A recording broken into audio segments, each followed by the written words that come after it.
modelo de Pickman. Un relato de H.P. Lovecraft.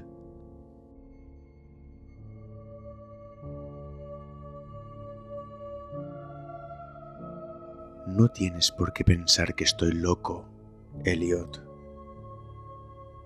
Muchos otros tienen manías raras. ¿Por qué no te burlas del abuelo de Oliver, que jamás monta en un coche? Si a mí no me gusta ese maldito metro, es asunto mío. Y, además, hemos llegado más deprisa en taxi. Si hubiéramos venido en tranvía, habríamos tenido que subir a pie la colina desde Park Street. Sé perfectamente que estoy más nervioso que cuando nos vimos el año pasado, pero no por ello debes pensar que lo que necesito es una clínica. Bien sabe Dios que no me faltan motivos para estar internado, pero, afortunadamente, creo que estoy en mi sano juicio. ¿Por qué ese tercer grado? ¿No acostumbrabas a ser tan inquisitivo? Bueno, si tienes que oírlo, no veo por qué no puedes hacerlo. Tal vez sea lo mejor, pues desde que te enteraste de que había dejado de ir al Art Club, me mantenía a distancia de Pickman. No has cesado de escribirme, como lo haría un atribulado padre. Ahora que Pickman ha desaparecido de la escena, voy por el club de cuando en cuando, pero mis nervios ya no son lo que eran. No sé qué ha sido de Pickman y prefiero no adivinarlo. Podías haber sospechado que dejé de verle porque sabía algo confidencial.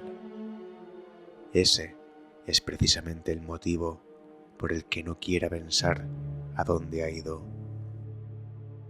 Dejemos a la policía que averigüe lo que pueda, que no será mucho.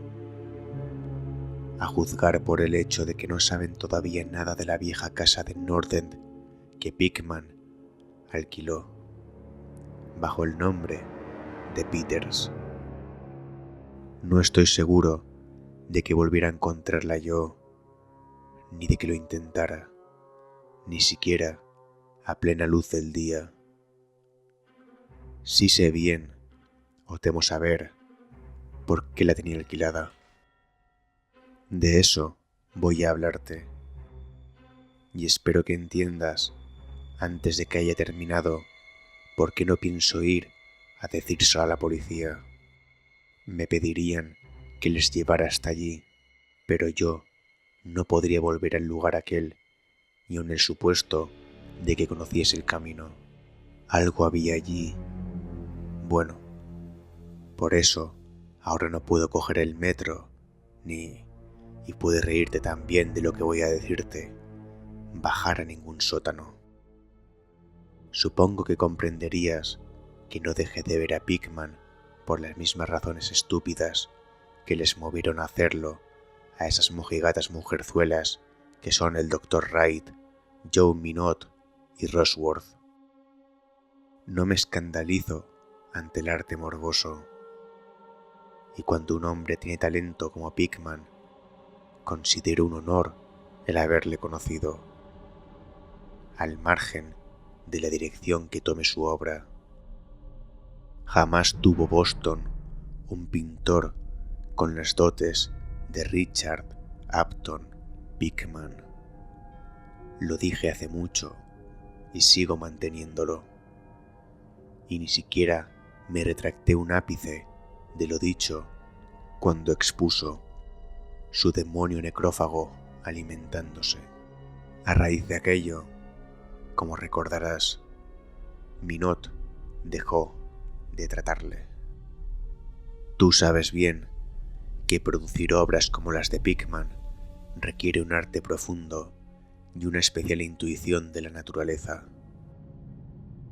Cualquier ganapán de esos que dibujan portadas puede embadurnar un lienzo sin orden ni concierto y darle el nombre de pesadilla, aquelarre o retrato del diablo. Pero solo un gran pintor puede conseguir que resulte verosímil y suscite pavor. Y ello porque solo un verdadero artista conoce la anatomía de lo terrible y la fisiología del miedo, el tipo exacto de líneas y proporciones que se asocian a instintos latentes o a recuerdos hereditarios de temor, y los contrastes de color y efectos luminosos precisos que despiertan en uno el sentido latente de lo siniestro. No creo que tenga que explicarte a estas alturas por qué un Fuseli nos hace estremecer mientras que la portada de un vulgar cuento de fantasmas nos mueve a risa. Hay algo que estos artistas captan, algo que trasciende a la propia vida y que logran transmitirnos por unos instantes. Doré poseía esa cualidad, Shim la posee, y otro tanto puede decirse de Angarola de Chicago. Y Pickman la poseía en un grado que jamás alcanzó nadie, ni quiéralo el cielo alcanzara en lo sucesivo. No me preguntes qué es lo que ven. Tú sabes perfectamente que en el arte normal existe una gran diferencia entre lo vital y palpitante, ya proceda de la naturaleza o de los modelos, y estas porquerías sin el menor valor de los pintrozuchos mercantilizados producen la discreción en el estudio. Bien pues, diría que el artista realmente original tiene una visión que le lleva a configurar modelos o a plasmar escenas del mundo espectral en el que vive. De cualquier modo, consigue unos resultados que difieren tanto de los almibarados sueños del que quiere dárselas de pintor, como la producción del pintor de la naturaleza, de los pastiches del dibujante, que ha seguido cursos por correspondencia. Si yo hubiera visto lo que Pickman vio, pero ¡basta! Será mejor que echemos un trago antes de seguir adelante. Dios mío, yo no estaría vivo si hubiera visto lo que aquel hombre vio, si es que hombre era. Recordarás que el fuerte de Pickman era la expresión de la cara. No creo que desde Goya nadie haya puesto tal carga de intensidad diabólica en una serie de rasgos o en una expresión. Y, con anterioridad a Goya, habría que retrotraerse a aquellos artífices del medievo que esculpieron las gárgolas y quimeras de Notre Dame y del Mont Saint-Michel. Ellos creían en toda clase de cosas y posiblemente veían también toda clase de cosas, pues la Edad Media pasó por varias fases muy curiosas. Recuerdo que el año antes de irte le preguntaste a Pickman en cierta ocasión de dónde diablos le venían semejantes ideas y visiones. ¿No se echó a reír a carcajadas?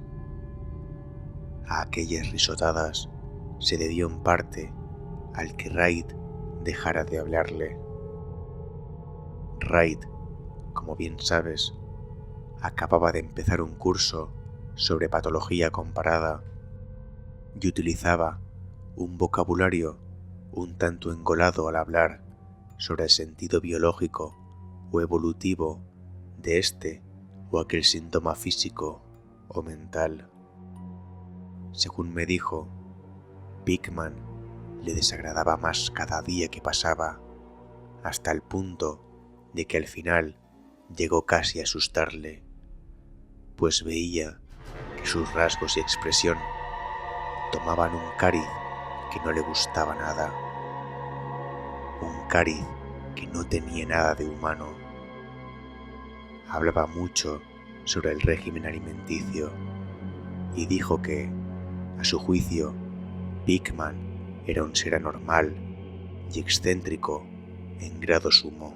Supongo que le dirías a Wright, si es que cruzasteis alguna carta al respecto, que se dejó arrebatar los nervios o atormentar la imaginación por los cuadros de Pickman. Es lo que le dije yo por aquel entonces. Pero convéncete de que no dejé de ver a Pickman por nada de eso. Al contrario, mi admiración por él siguió creciendo, pues su demonio necrófago alimentándose me parecía una auténtica obra maestra. Como sabes, el club no quiso exponerlo y el Museo de Bellas Artes no lo aceptó como donación. Por mi parte, puedo añadir que nadie quiso comprarlo. Así que Pickman lo guardó en su casa hasta el día en que se marchó. Ahora está en poder de su padre, en Salem. Como debes saber, Pickman procede de una antigua familia de esa ciudad, y uno de sus antepasados murió en la horca en 1692. Convicto de brujería, adquirí la costumbre de visitar a Pickman con cierta asiduidad, sobre todo desde que me puse a recoger material para una monografía sobre arte fantasmagórico. Probablemente fuese su obra la que me metió la idea en la cabeza. En cualquier caso, hallé en él una auténtica mina de datos y sugerencias al ponerme a redactarla. Me enseñó todos los cuadros y dibujos que tenía, incluso unos bocetos a lápiz y pluma que habrían provocado. Estoy absolutamente convencido su expulsión del club si los hubieran visto ciertos socios. Al poco tiempo ya era casi un fanático de su arte y pasaba horas enteras escuchando cual un escolar teorías artísticas y especulaciones filosóficas lo bastante descabelladas como para poder justificar su internamiento en el manicomio de Danvers. La admiración por mi héroe, unida al hecho de que la gente empezaba a tener cada vez menos trato con él, le hizo mostrarse extremadamente confidencial conmigo, y una tarde me insinuó que, si mantenía la boca bien cerrada y no me hacía el remilgado, me mostraría algo muy poco corriente, algo que superaba con creces lo que guardaba en casa. Hay cosas, dijo, que no van con el Newburgh Street, cosas que estarían fuera de lugar y que no cabe imaginarse aquí. Yo me dedico a captar las emanaciones del alma, y eso es algo que no se encuentra en las advenedizas y artificiales calles construidas por el hombre. Back Bay no es Boston. En realidad, no es nada todavía, porque aún no ha tenido tiempo de acumular recuerdos y atraerse a los espíritus locales. En caso de haber fantasmas aquí, serían todo lo más los fantasmas domesticados de cualquier marisma pantanosa o gruta poco profunda, y lo que yo necesito son fantasmas humanos, los fantasmas de seres lo bastante refinados como para asomarse al infierno y comprender el significado de lo visto allí. El lugar indicado para vivir es North End. Si los estetas fueran sinceros, soportarían los suburbios por eso de que allí se acumulan las tradiciones. Pero, por Dios, ¿no comprendes que esos lugares no han sido simplemente construidos, sino que han ido creciendo? Allí, generación tras generación, la gente ha vivido, sentido y muerto, y en tiempos en que no se temía ni vivir ni sentir, ni morir. ¿Sabías que en 1632 había un molino en Copp's Hill y que la mitad de las calles actuales fueron trazadas hacia 1650? Puedo mostrarte casas que llevan en pie 2 siglos y medio e incluso más. Casas que han presenciado lo que bastaría para ver reducida a escombros una casa moderna. ¿Qué sabe el hombre de hoy en día sobre la vida y de las fuerzas que se ocultan tras ellas? Para ti, los embrujos de Salem no pasan de una ilusión, pero me encantaría que mi tatarabuela pudiera contarte ciertas cosas. La ahorcaron en Gallows Hill, bajo la mirada santurrona de Cotton Mather. Mather, maldito sea su nombre. Temía que alguien consiguiera escapar de esa detestable jaula de monotonía. Ojalá alguien le hubiese hechizado o sorbido la sangre durante la noche. Puedo mostrarte una casa en donde Mather vivió y otra en la que temía entrar a pesar de todas sus encantadoras baladronas. Sabía cosas que no se atrevió a decir en aquel estúpido Magnalia o el no menos pueril Maravillas del Mundo Invisible. ¿Sabías que hubo un tiempo en el que todo North End estaba agujereado por túneles a través de los cuales las casas de ciertas personas se comunicaban entre sí, y con el Camposanto y con el mar? Mucho procesar y mucho perseguir a cielo descubierto, pero cada día sucedían cosas que no podían entender, y de noche se oían risas que no sabían de dónde provenían. En 8 de cada 10 casas construidas antes de 1700 y sin tocar desde entonces, podría mostrarte algo extraño en el sótano. Apenas pasa mes que no se oiga hablar de obreros que descubren galerías y pozos cubiertos de ladrillos que no conducen a parte alguna al derribar este o aquel edificio. ¿Tuviste ocasión de ver uno de cerca en Henchman Street desde el ferrocarril elevado el año pasado? Allí había brujas y lo que sus conjuros convocan, piratas y lo que ellos trajeron del mar, contrabandistas, corsarios, y puedo asegurarte que en aquellos tiempos la gente sabía cómo vivir y cómo ensanchar los confines de la vida. Este no era, sin duda, el único mundo que le era dado a conocer a un hombre inteligente y lleno de arrojo. Cuya y pensar que hoy, en cambio, los cerebros son tan inocuos que hasta un club de supuestos artistas se estremece y sufre si un cuadro hiere los sentimientos de los contertulios de un salón de Beacon Street. Lo único que salva al presente es que su estupidez le impide cuestionar con sumo rigor el pasado. ¿Qué dicen en realidad los mapas, documentos y guías acerca del North End? Bah, tonterías.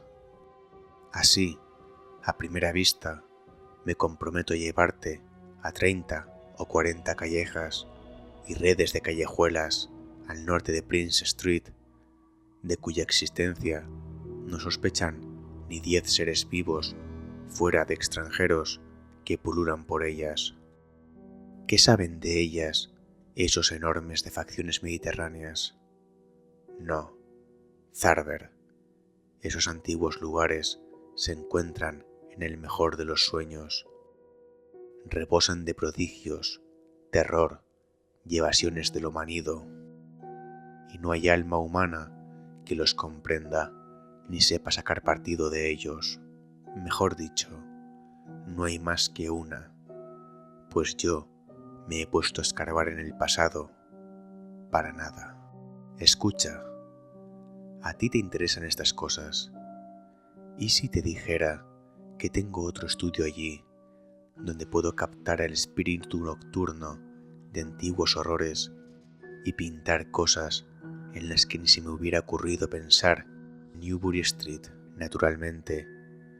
No voy a ir a contárselo a esas condenadas mujerzuelas del club, empezando por Wright, maldito sea, que va por ahí diciendo cosas tales como que yo soy una especie de monstruo que desciende por el tobogán de la evolución en sentido contrario. Sí, Zarber, hace mucho que decidí que había que pintar el terror de la vida, lo mismo que se pinta su belleza, así que me puse a explorar en lugares donde tenía fundados motivos para saber que en ellos el terror existía. Cogí un local que no creo que conozcan más de 3 hombres nórdicos aparte de mí. No está muy lejos del elevado en cuanto a distancia se refiere, pero dista siglos por lo que a mi alma respecta. Lo que me impulsó a cogerlo es el extraño y viejo pozo de ladrillo que hay en el sótano. Ya sabes, uno de esos sótanos de los que te he hablado. El antro, pues no cabe otro calificativo, casi no se tiene en pie, por lo que a nadie se le ocurriría vivir allí, y me avergonzaría decirte lo poco que pago por él. Las ventanas están entabladas, pero lo prefiero así, pues para mi trabajo no necesito la luz del día. Pinto en el sótano, donde la inspiración me viene con más facilidad, pero tengo otras habitaciones amuebladas en la planta baja. El dueño es un siciliano y lo he alquilado bajo el nombre de Peters. Si te encuentras con ánimos, te llevaré a verlo esta noche. Creo que te gustarán los cuadros, pues, como dije, en ellos he puesto lo mejor de mi expresión artística. El trayecto hasta allí no es largo. A veces lo hago a pie, pues no quiero llamar mucho la atención con un taxi en semejante lugar. Podemos tomar el metro en South Station y bajar en Battery Street. Desde allí no hay que andar mucho. Bueno, Elliot, tras semejante arenga, lo único que podía hacer era resistir los deseos de correr en lugar de andar en busca del primer taxi libre que saliera a nuestro encuentro. Después cogimos el elevado en South Station y hacia las 12 ya habíamos bajado las escaleras de Battery Street. Luego nos pusimos a andar a lo largo del viejo muelle de Constitution Wharf. No me fijé en los cruces, por lo que no sabría decirte dónde torcimos, pero puedo asegurarte que no fue el Greenouth Lane. Al torcer, subimos por un desierto callejón de lo más antiguo y sucio que haya visto jamás, de tejados desvencijados, con los cristales de las ventanas rotos y arcaicas chimeneas medio derruidas que se destacaban contra la luz de la luna. No creo que hubiera siquiera 3 casas en todo lo que abarcaba la vista que no estuvieran ya levantadas en tiempos de Cotton Mather. Cuando menos, divisaba 2 con un voladizo, y en cierta ocasión me pareció ver una hilera de tejados con el ya casi olvidado estilo holandés, aunque los anticuarios dicen que ya no queda ni uno solo en todo Boston. Al salir de aquel apenas iluminado callejón, torcimos a la izquierda, adentrándonos en otro igualmente silencioso y aún más estrecho, sin la menor luz, y en un instante me pareció que doblábamos una curva en ángulo obtuso, siguiendo hacia la derecha. Al cabo de un rato, Pickman sacó una linterna y la enfocó hacia una puerta antediluviana de 10 paneles, espeluznantemente roída por la carcoma. Tras abrirla, mi anfitrión me condujo hasta un vestíbulo vacío en donde otro tiempo debió de haber un magnífico artesonado de roble oscuro, sencillo, desde luego, pero patéticamente evocador de los tiempos de Andros, Phipps y la brujería. A continuación, me hizo traspasar una puerta que había a la izquierda. Encendió una lámpara de petróleo y me dijo que me acomodara como si me encontrase en mi propia casa.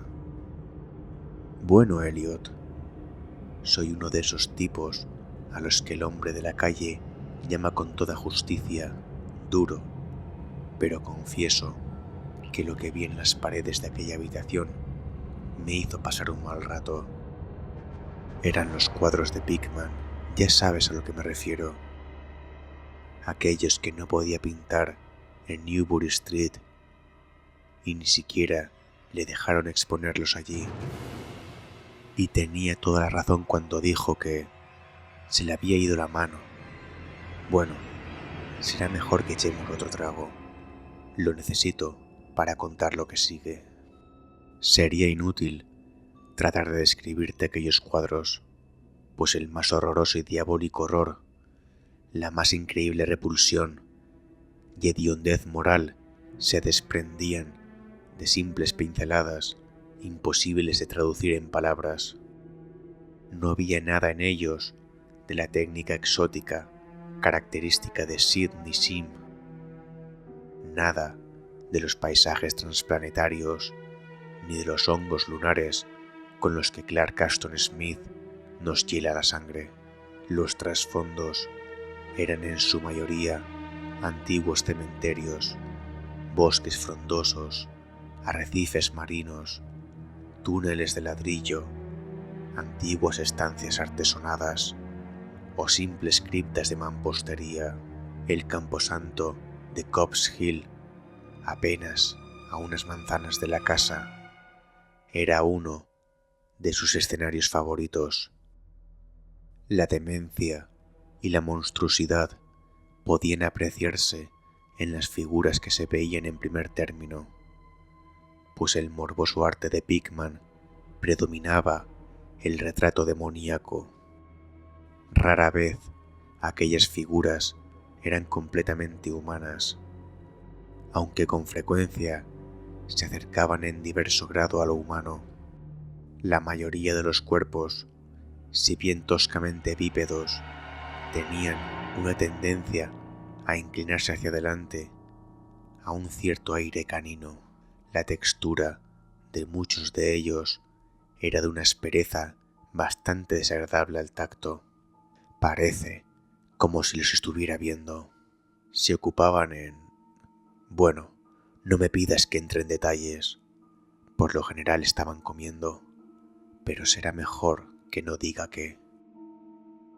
A veces los mostraba en grupos en cementerios o pasadizos subterráneos, y a menudo aparecían luchando por la presa, o, mejor dicho, el tesoro descubierto.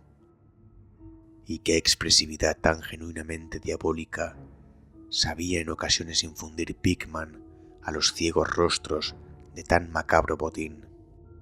De cuando en cuando se les veía saltando en la plena noche desde ventanas abiertas o agazapados sobre el pecho de algún durmiente al acecho de su garganta. En un lienzo se veía un grupo de ellos aullando alrededor de una bruja ahorcada en Gallows Hill, cuyas demacradas facciones guardaban un extraordinario parecido con las de aquellos seres.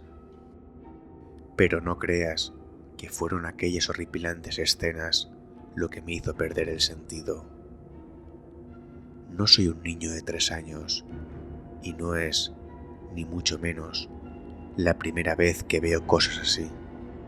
Eran los rostros, Elliot, aquellos endiablados rostros que miraban de soslayo y parecían querer salir del lienzo, como si se les hubiese inspirado un aliento vital. Dios mío, juraría que estaban vivos. Aquella bruja nauseabunda que se veía en el lienzo había despertado los fuegos del Averno, y su escoba era una varita de sembrar pesadillas. Pásame la garrafa, Elliot. Había algo llamado la lección. Santo cielo, en mala hora lo vería. Escucha, Te imaginas un círculo de inefables seres de aspecto canino agazapados en un cementerio, enseñando a un niño a comer según su usanza. El coste de una presa, producto de una suplantación, supongo. Ya sabes, el viejo mito de esos extraños seres que dejan sus vástagos en la cuna en sustitución de las criaturas humanas que arrebatan. Pickman mostraba en el cuadro lo que se les depara la fortuna a los niños, así arrebatados como crecen. Cuando justo entonces comencé a ver la espantosa afinidad que había entre los rostros de las figuras humanas y las no humanas. Por medio de aquellas gradaciones de morbosidad entre lo resueltamente no humano y lo degradadamente humano, trataba de establecer un sardónico nexo evolutivo. Los seres caninos procedían de los mortales, y apenas acababa de inquirirme qué hacía con las crías que quedaban con los seres humanos a modo de trueque, cuando mi mirada tropezó con un cuadro que representaba a la perfección dicha idea. Se trataba de un antiguo interior puritano, una estancia de gruesas vigas con ventanas de celosía, un largo banco y un mobiliario del siglo XVII, de estilo bastante tosco, con la familia sentada en torno al padre, mientras éste leía las escrituras. Todos los rostros, salvo uno, mostraban nobleza y veneración, pero ese uno reflejaba la burla del Averno. Era el rostro de un varón de edad juvenil. Sin duda, pertenecía a un supuesto hijo de aquel piadoso padre, pero en realidad era de la parentela de los seres impuros. Era el niño suplantado y, en un rasgo de suprema ironía, Pickman había pintado las facciones de aquel adolescente de forma que guardaban un extraño parecido con las suyas. Para entonces, Pickman había encendido ya una lámpara en la habitación contigua y, cortésmente, abrió la puerta para que pasara yo, al tiempo que me preguntaba si quería ver sus estudios modernos. Me había sido imposible darle a conocer muchas de mis opiniones. El espanto y la repugnancia que se apoderaron de mí me dejaron sin habla. Pero creo que comprendió perfectamente cuáles eran mis sensaciones y se sintió muy halagado. Y ahora quiero que quede bien claro una vez más, Elliot, que no soy uno de esos alfeñiques que se lanzan a gritar en cuanto ven algo que se aparta lo más mínimo de lo habitual. Me considero un hombre maduro y con algo de mundo, y supongo que con lo que viste de mí en Francia te basta para saber que no soy un tipo fácilmente impresionable. Ten presente, por otro lado, que acababa de recobrar el aliento y de empezar a familiarizarme con aquellos horribles cuadros que hacían de la Nueva Inglaterra colonial una especie de antesala del infierno. Pues bien, a pesar de todo ello, la habitación contigua me arrancó un angustioso grito de la garganta y tuve que agarrarme al vano de la puerta para no desfallecer. En la otra estancia había un sinfín de engendros y brujas invadiendo el mundo de nuestros antepasados, pero lo que había en esta nos traía el horror a las puertas mismas de nuestra vida cotidiana. Dios mío, qué cosas pintaba aquel hombre. Uno de los lienzos se llamaba Accidente en el metro, y en él un tropel de abominables seres surgían de alguna ignota catacumba a través de una grieta abierta en el suelo de la estación de metro de Boylston Street y se lanzaban sobre la multitud que esperaba en el andén. Otro mostraba un baile en Copp's Hill, en medio de las tumbas, sobre un fondo actual. También había unas cuantas vistas de sótanos, con monstruos que se deslizaban furtivamente a través de agujeros y hendiduras abiertas en la mampostería, haciendo siniestras muecas mientras permanecían agazapados tras barriles o calderas y aguardaban a que su primera víctima descendiera por la escalera. Un horrible lienzo parecía recoger una amplia muestra representativa de Beacon Hill, con multitudinarios ejércitos de los mefíticos monstruos surgiendo de los escondrijos que acribillaban el suelo. Había asimismo tratamientos libérrimos de bailes en los cementerios modernos, pero lo que me impresionó, más que nada, fue una escena en la ignota cripta, donde multitud de fieras se apelotonaban en torno a una de ellas, que sostenía entre las manos y leía en voz alta una conocida guía de Boston. Todas las fieras apuntaban a un determinado pasaje y todos los rostros parecían contraídos, con una risa tan epiléptica y reverberante que creí incluso oír su diabólico eco. El título del cuadro era Holmes, Lowell y Longfellow yacen enterrados en Mount Auburn. A medida que recobraba el ánimo y me iba acostumbrando a aquella segunda estancia de arte diabólico y morboso, me puse a analizar algunos aspectos de la repugnancia y aversión que me inspiraba todo aquello.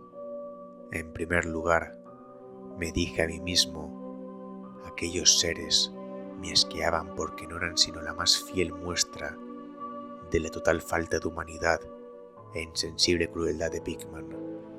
Semejante personaje debía ser un implacable enemigo de todo el género humano, a tenor del regocijo que mostraba por la tortura carnal y espiritual y la degradación del cuerpo humano.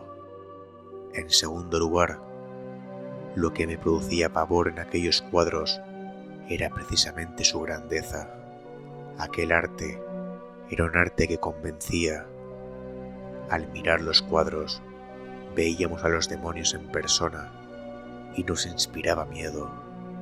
Y lo extraño del caso era que la subyugante fuerza de Pickman no provenía de una selectividad previa o del cultivo de lo extravagante. En sus cuadros no había nada de difuso, de distorsionado, ni de convencional. Los perfiles estaban bien definidos y los detalles eran precisos hasta rayar lo deplorable. ¿Y qué decir de los rostros? Lo que allí se veía era algo más que la simple interpretación de un artista. Era el mismo infierno, retratado cristalinamente y con la más absoluta fidelidad. Eso es justo lo que era. Cielos, aquel hombre no tenía nada imaginativo ni de romántico.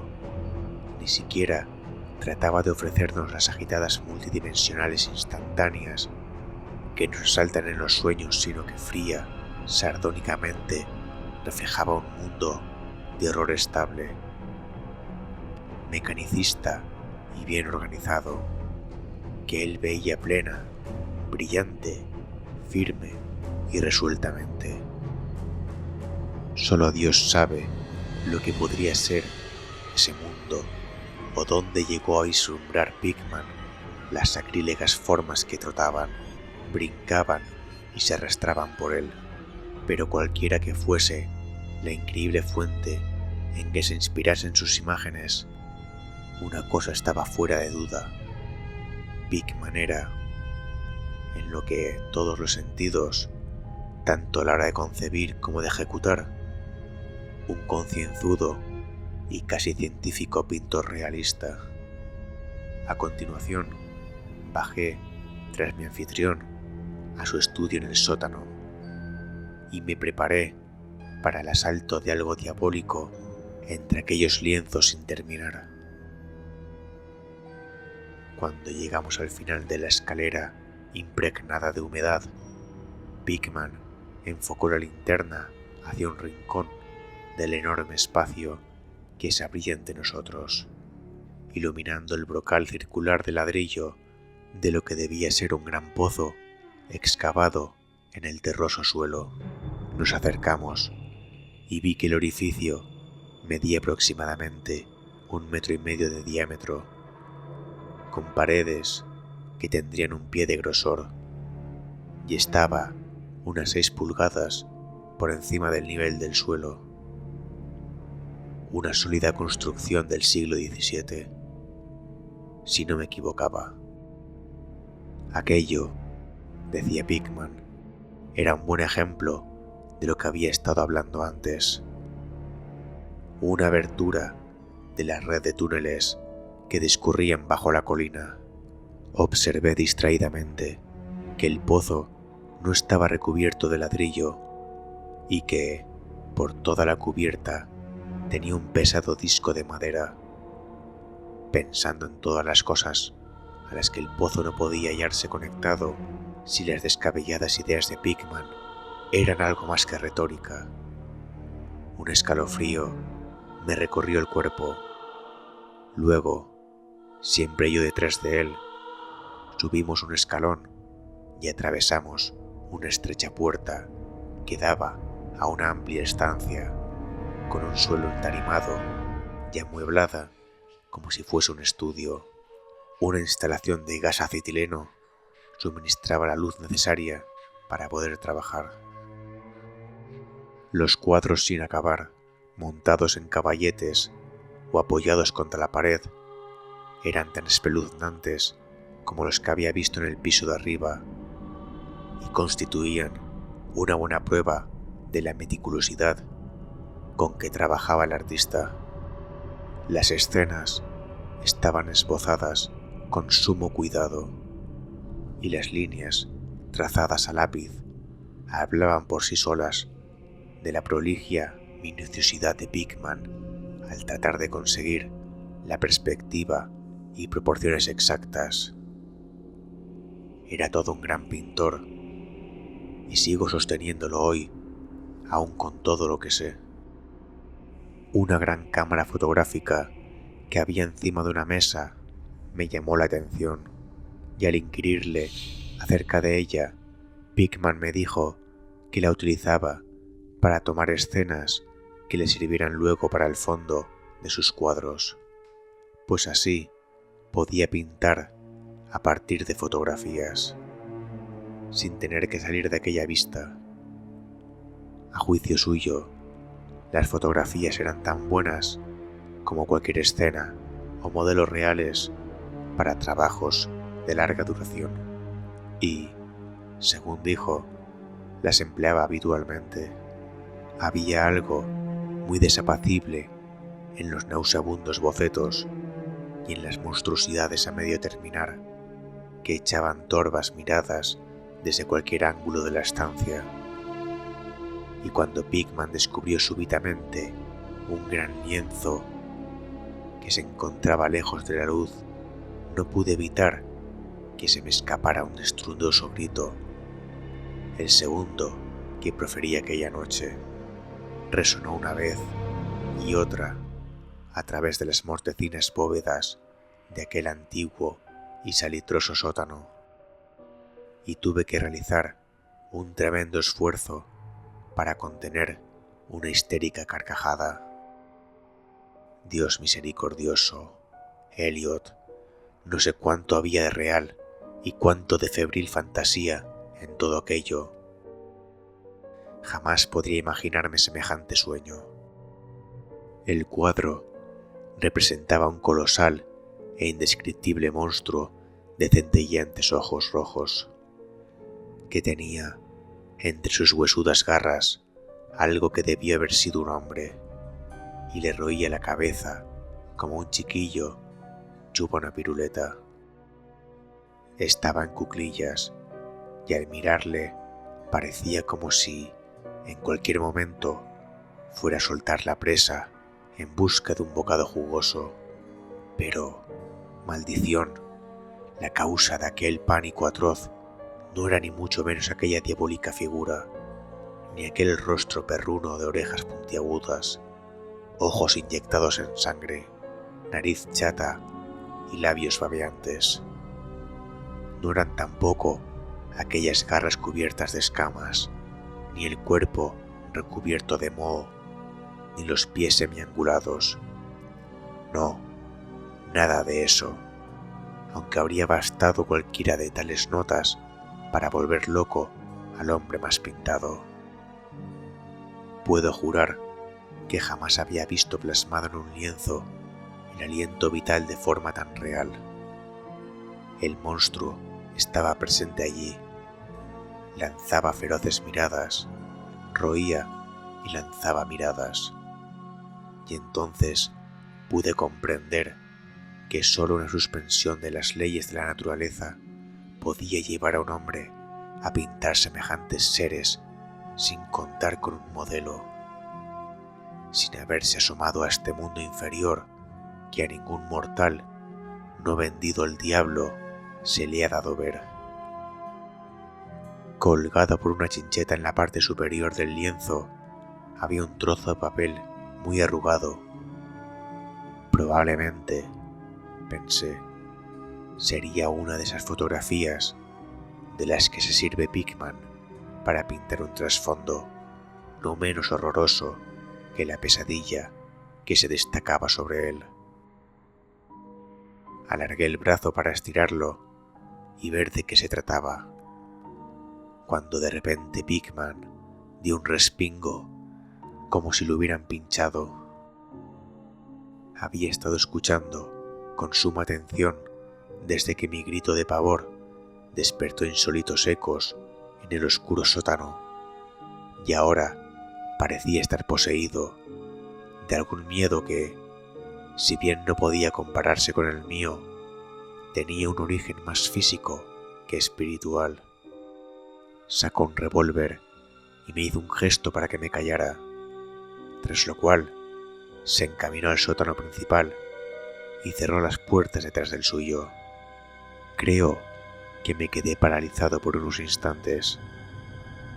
A semejanza de Pickman, agucé el oído y me pareció oír el leve sonido de alguien que correteaba, seguido de unos alaridos o golpes en una dirección que no sabría decir.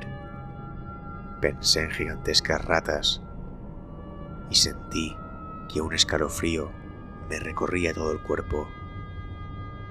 Luego se oyó un amortiguado estruendo que me puso la carne de gallina, un sigiloso y vacilante estruendo, aunque no sé cómo expresarlo en palabras.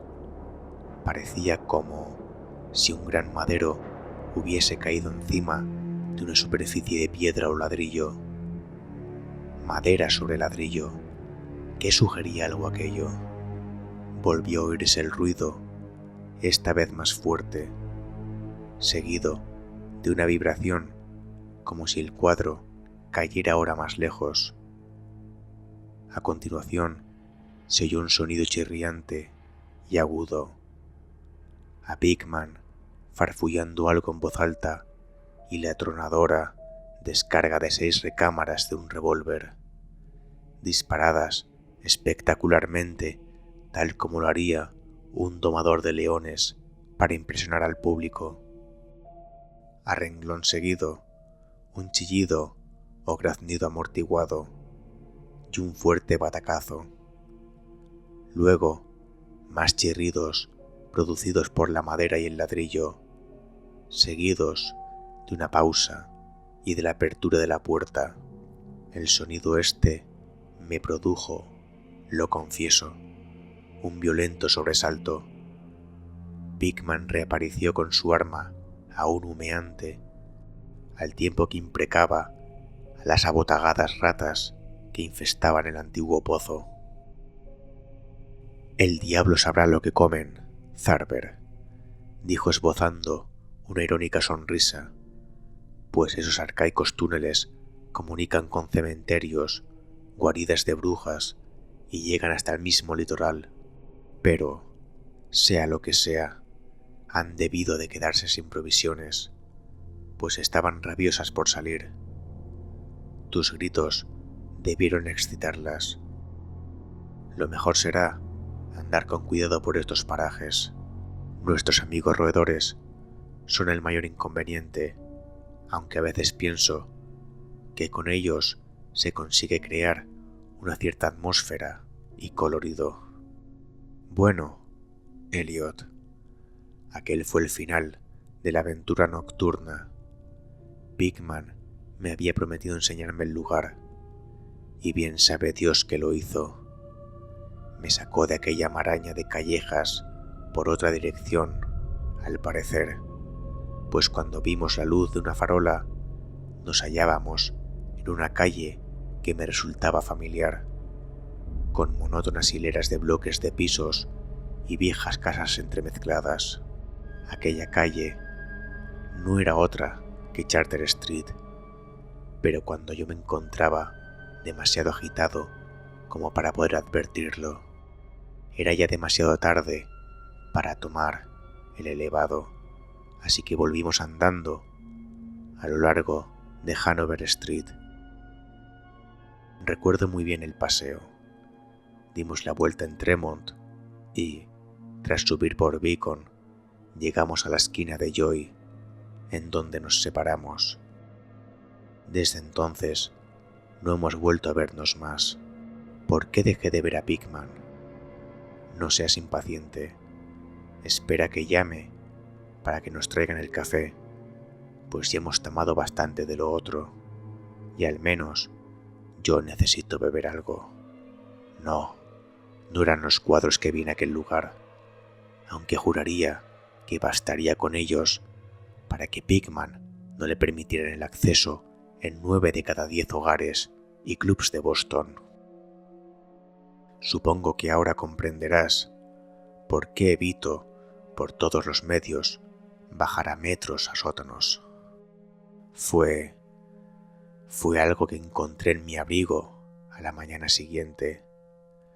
Me refiero al arrugado papel prendido a aquel horripilante lienzo en el sótano, aquello que tomé por una fotografía de alguna vista que Pigman pretendía reproducir de manera de trasfondo para el monstruo. El último respingo de Pigman se produjo justo cuando iba a desenrollar el papel y, al parecer, me lo metí distraídamente en el bolsillo. Pero, bueno, aquí está el café. Te aconsejo que lo tomes puro, Elliot. Sí, a aquel papel se debió el que no volviera a ver más a Pigman. Richard Upton Pigman, el artista más dotado que he conocido y el más excelente, execrable, ser traspasado jamás los límites de la vida para abismarse en las cimas del mito y la locura. El viejo Wright tenía razón, Elliot. No puede decirse que Pigman fuera humano, estrictamente hablando, o bien nació bajo una influencia maligna o dio con la forma de abrir la puerta prohibida. Ya da lo mismo, pues desapareció. Volvió a abismarse en esa increíble oscuridad que él tanto gustaba frecuentar. Será mejor que encendamos el candelabro. No me pides que te lo explique, o siquiera conjeture qué es lo que quemé. Tampoco me preguntes qué había tras esa especie de topo gateador que también se les arregló Pigman para hacer pasar por ratas. Hay secretos que pueden proceder de los viejos tiempos de Salem, y Cotton Mather cuenta cosas aún más extrañas. Bien sabes tú cuán endiabladamente expresivos eran los cuadros de Pigman. Como todos nos preguntamos más de una vez de dónde podía sacar aquellos rostros. Bueno, después de todo, Aquel papel no era la fotografía de una perspectiva. En él se veía únicamente el ser monstruoso que estaba pintando en aquel horrible lienzo. Era el modelo en que se inspiraba, y el trasfondo no era sino la pared del estudio del sótano, pintada con todo lujo de detalle. Por el amor de Dios, Elliot, aquella era una fotografía tomada del fondo natural.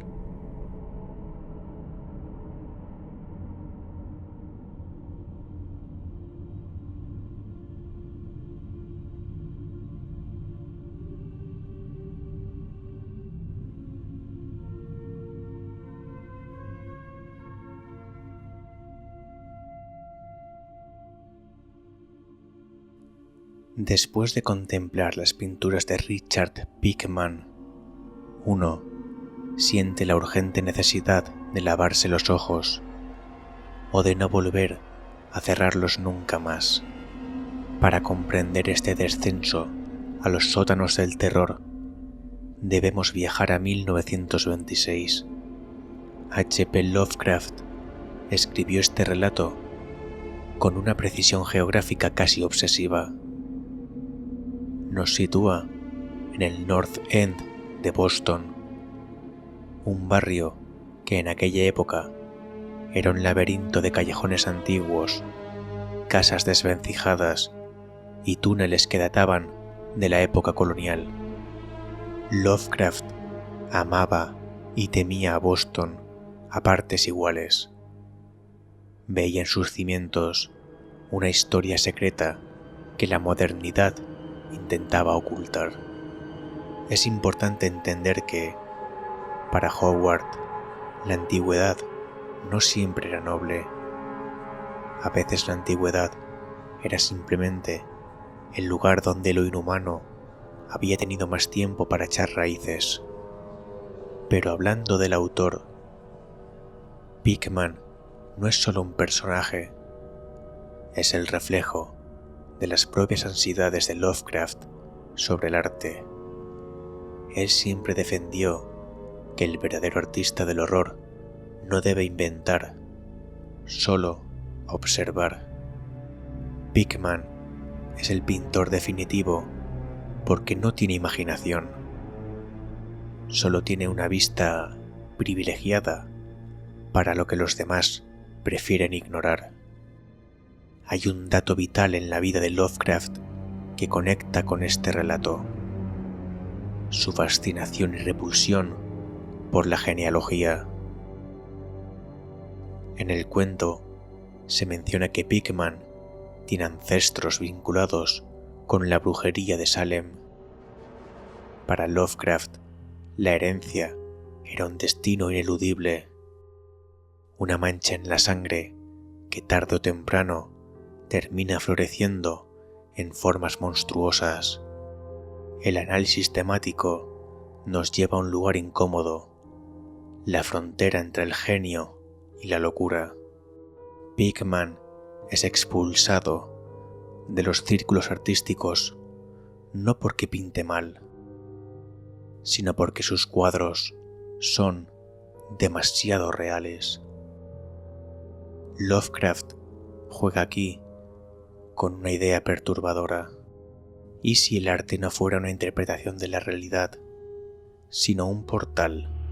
Los ghouls o necrófagos que Pickman retrata no son alienígenas en otras galaxias, son habitantes de nuestra propia Tierra, seres que viven bajo nuestros pies, alimentándose de nuestros muertos y, en ocasiones, intercambiando sus crías por las nuestras. Es el horror absoluto de la sustitución. Pero lo que hace que este relato sea una obra maestra en su estructura de revelación final. Lovecraft nos lleva de la mano por el sótano de Pickman, nos hace oler el polvo y el hedor a descomposición, solo para dejarnos caer en el abismo con una sola prueba física, una fotografía. El horror en el modelo de Pickman no termina con la desaparición del pintor. El verdadero escalofrío llega cuando comprendemos que la fotografía del final no era de un modelo de arcilla, sino de algo vivo. Piensen que Pickman no pintaba monstruos, Pickman pintaba el natural. Como decían en la serie de Guillermo del Toro de Netflix que adaptaban este mismo relato, estas imágenes no vienen de mi imaginación, sino de mis recuerdos, haciendo todavía más escalofriante este relato. Hoy en día vivimos rodeados de imágenes, de cámaras, de pantallas que nos muestran realidades que no podemos tocar. ¿Os habéis parado a observar bien lo que hay en el fondo de algunas fotografías? Esa sombra que parece tener una textura distinta, ese rostro que se asoma sutilmente en la oscuridad de un callejón. Lovecraft nos advirtió que lo que consideramos imaginación es a menudo solo una falta de pruebas. Pickman encontró la prueba. Si él pudo ver a los que habitan los túneles bajo Boston, ¿qué nos asegura que ellos no estén viendo lo que nosotros vemos ahora del mismo modo, a través de los conductos de ventilación o en los espacios vacíos bajo el suelo de madera de nuestras habitaciones? La próxima vez que vean un cuadro o una foto que les produzca un rechazo instintivo, no lo ignoren. Quizá su subconsciente esté reconociendo algo que su lógica intenta negar. Quizá en algún lugar alguien está pintando un retrato de ustedes en este mismo momento, y el modelo puede que no sea humano o que no sea precisamente su mejor versión. Traten de no mirar debajo de la cama y duerman si pueden antes de que el modelo decida que es hora de cenar. Recordad que si queréis que narre algún relato o poema, o queréis mandarme vuestras propias creaciones para narrarlas aquí, no dudéis y escribidme un correo electrónico a relatornoctambulo@gmail.com. Me despido por ahora. Que tengan una buena noche y unos sueños tenebrosos. Desde Relator Noctámbulo.